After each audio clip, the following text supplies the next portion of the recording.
Cette fois-ci, on va parler de valeur absolue et d'inéquation.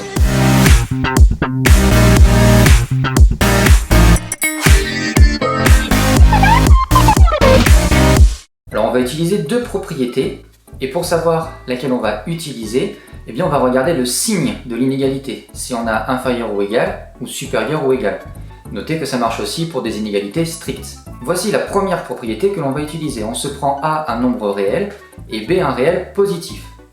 Eh bien pour résoudre l'équation valeur absolue de x moins A inférieur ou égal à B, on va en fait résoudre moins B inférieur ou égal à x moins A inférieur ou égal à B. Par exemple, on veut résoudre l'inéquation x moins 2 en valeur absolue inférieur ou égal à 5.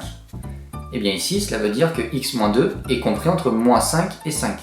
On va isoler le x, et pour cela on va enlever le moins 2 en faisant plus 2 à chacun des trois membres, et on arrive à x qui est compris entre moins 3 et 7.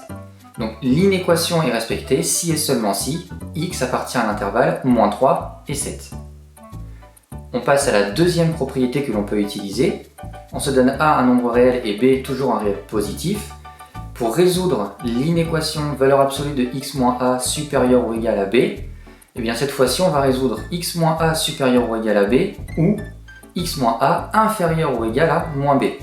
Par exemple, on veut résoudre l'inéquation valeur absolue de x moins 5 supérieur ou égal à 7. Et bien cela revient à résoudre ces deux petites inéquations, x moins 5 supérieur ou égal à 7 ou x moins 5 inférieur ou égal à moins 7. On s'occupe de la première. On enlève le moins 5 pour isoler les x en faisant plus 5 de chaque côté. On arrive à x supérieur ou égal à 12. On passe à la deuxième, la même chose, même étape. Et on arrive cette fois-ci à x inférieur ou égal à moins 2. Donc l'inégalité est respectée si et seulement si x est supérieur ou égal à 12 ou alors x est inférieur ou égal à moins 2.